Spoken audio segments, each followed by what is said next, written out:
Hey guys, Fraser here to help you with the dive roll. This skill is very useful when trying to get over obstacles you can't quite jump over or possibly through.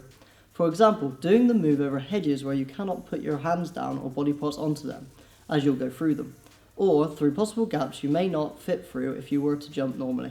Okay, so before attempting the move you will need to be able to do a safety roll. If you need help with that first, click the card and you will see my tutorial for that move.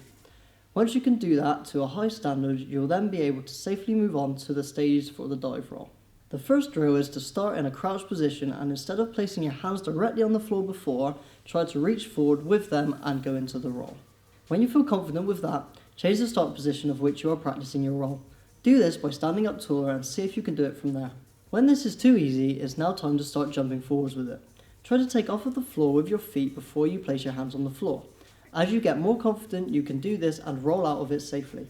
Then challenge yourself to see if you can get to different heights or distances with your roll.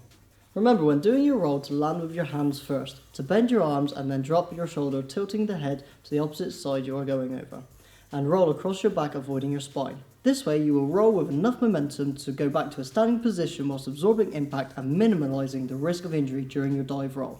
I recommend using a small object to practice going over, as this will help you to make that initial takeoff in the first place. But remember to start with something small before going to bigger, more challenging objects to dive over. Also, if you want to practice distance, then place markers down, one for your feet on the takeoff and then one for your hands for placement of the roll.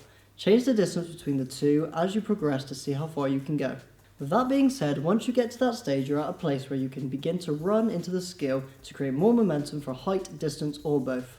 With this method, you can take off with 1 or 2 feet. This is completely up to you and what you feel most confident doing. In my opinion, it is always worth practicing both just for added benefit and extra confidence with the skill. A few common mistakes with this move are not jumping at the correct time when starting to run into the skill, usually making it a jump to roll. Keeping the arms locked and almost doing a handspring, which is not ideal as you'll most likely land in a flat back position and damage yourself. Or forgetting about hand placement and creating too much rotation so you go over yourself and straight onto your back. This will be very uncomfortable and can be extremely dangerous. When you have the dive roll to a good standard, you have a good foundation for learning the front flip if you want to. If you want to learn that, then click on the card and you will see the tutorial for that move. Okay, so that's it. It's really quite a simple breakdown but a very effective one. I hope this video has helped. Don't forget to like and subscribe if you haven't already, and follow us on our other social media. Good luck and train safe.